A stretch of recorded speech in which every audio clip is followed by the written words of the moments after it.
Gue yakin kalian udah familiar sama istilah anggaran keluarga. Tapi tahu nggak sih pentingnya buat kita? Anggaran keluarga bukan cuma soal catat pemasukan dan pengeluaran aja, tapi juga strategi jitu buat ngatur duit. Jadi, yuk kita bahas gimana cara bikin anggaran keluarga yang efektif. Kenapa sih anggaran keluarga itu penting banget?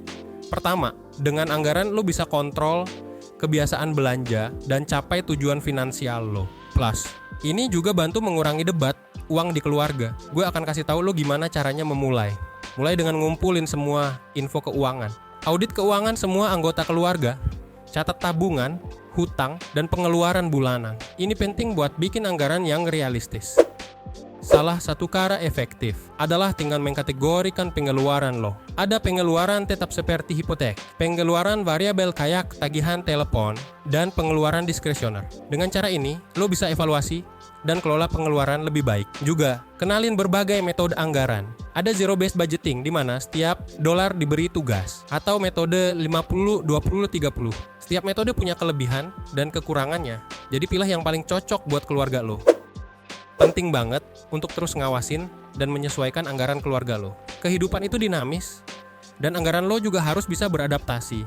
Diskusikan anggaran secara teratur dengan keluarga untuk pastikan semua ngerti dan komit. Di bagian selanjutnya, kita akan bahas gimana memulai anggaran keluarga dengan estimasi. Jadi siap-siap untuk menyelami lebih dalam ke dunia anggaran keluarga dan mengambil kendali atas keuangan lo.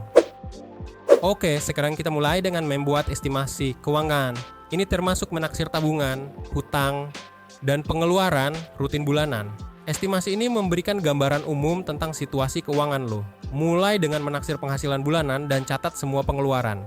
Jangan lupa untuk memasukkan biaya tak terduga. Ini membantu lo buat anggaran yang lebih akurat. Mencatat hutang juga penting. Ini termasuk detail pinjaman, tingkat bunga, dan jadwal pembayaran. Dan tentukan tujuan tabungan lo, apakah itu dana darurat, pendidikan, atau lainnya. Langkah berikutnya adalah mengetahui pengeluaran sebenarnya. Ini melibatkan login ke setiap akun keuangan lo dan mengkata jumlah aktual. Audit pengeluaran bulanan lo, termasuk tagihan, biaya makan, transportasi, dan lainnya. Identifikasi pengeluaran tak terduga dan musiman. Ini membantu lo membuat anggaran yang lebih realistis. Setelah mengetahui pengeluaran bulanan, lo bisa mulai merencanakan tabungan dan dana darurat. Ini penting untuk jaring pengaman finansial lo. Sekarang, kita masuk ke detail anggaran. Mulailah dengan mencatat pendapatan bulanan lo, termasuk gaji dan pendapatan tambahan. Lalu, daftarkan semua pengeluaran bulanan, mulai dari kebutuhan esensial sampai pengeluaran pribadi. Adopsi zero-based budgeting atau metode lain yang cocok dengan situasi lo. Ini membantu lo pastikan setiap rupiah memiliki peranan dan tidak terbuang sia-sia. Selalu evaluasi dan sesuaikan anggaran lo.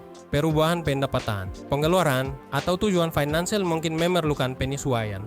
Pastikan untuk mendiskusikan anggaran ini secara teratur dengan keluarga lo. Itu dia cara menyusun anggaran keluarga.